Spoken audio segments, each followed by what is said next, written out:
Israel इस वक्त सीधे तौर पर संघर्ष में है और लगातार एक दूसरे पर हमले भी कर रही हैं। साल 2024 का अंत सीरिया में बशर अल असद की सत्ता के अंत से हुआ। सीरिया से बशर अल असद का जाना रूस के राष्ट्रपति व्लादिमीर पुतिन के लिए किसी भी लिहाज से ठीक नहीं था। अब अगर ईरान भी कमजोर हो जाता है तो इसे मध्य पूर्व में रूस के लिए बड़ा झटका माना जाएगा। रूस को लेकर कई तरह के सवाल उठ रहे हैं। पहला ये कि रूस ईरान की मदद क्यों नहीं कर रहा है। दूसरा ये कि अगर ईरान इसराइल से युद्ध हार जाता है तो रूस पर इसका क्या असर पड़ेगा। पहले बात करते हैं रूस के आधिकारिक रुख की। अब तक रूस ने इसराइल ईरान युद्ध को लेकर जो रुख अपनाया है वो अपेक्षाकृत संतुलित और सतर्क दिखाई देता है। रूस ईरान पर इसराइली हमले का विरोध कर रहा है लेकिन इसराइल के खिलाफ कोई मदद नहीं कर रहा। समाचार एजेंसी रॉयटर्स की रिपोर्ट के मुताबिक संघर्ष की शुरुआत यानी 13 जून को ही रूस के राष्ट्रपति व्लादिमीर पुतिन ने इसराइल और ईरान दोनों देशों के राष्ट्राध्यक्षों से फोन पर बातचीत की थी। पुतिन ने ईरान के राष्ट्रपति से कहा था कि मॉस्को तेहरान के खिलाफ इसराइल की कार्रवाई की निंदा करता है। वहीं इसराइल के प्रधानमंत्री से बात करते हुए उन्होंने ये जोर देकर कहा कि ईरान के परमाणु कार्यक्रम से जुड़ी चिंताओं का समाधान सिर्फ कूटनीति के जरिए ही निकाला जा सकता है।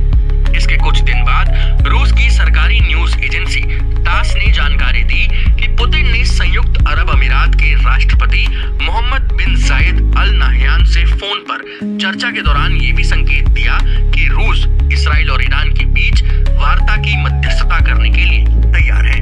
यानी अब तक रूस का रवैया स्पष्ट रूप से ये दिखाता है कि वो इस युद्ध में कूटनीतिक रास्ता अपनाना चाहता है, न कि सैन्य हस्तक्षेप। ऐसे में सवाल उठता है कि आखिर क्या वजह है जो रूस अपने रणनीतिक सहयोगी ईरान की खुलकर मदद करता नहीं दिख रहा है।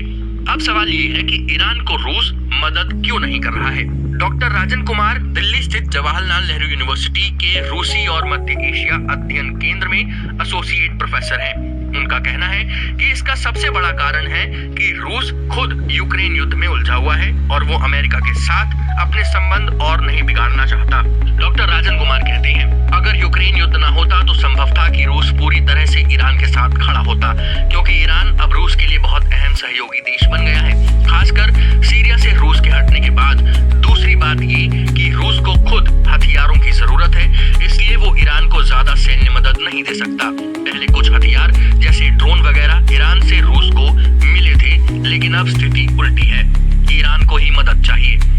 ईरान ने रूस को ड्रोन भी दिए हैं जो यूक्रेन के खिलाफ युद्ध में रूस के लिए अहम साबित हुए हैं। वहीं ईरान के पास आज भी रूस के कुछ हथियार हैं जैसे S-300 डिफेंस सिस्टम।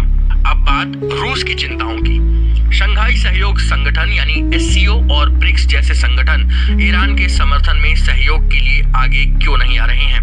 ईरान तो इन दोनों संगठनों का हिस्सा है।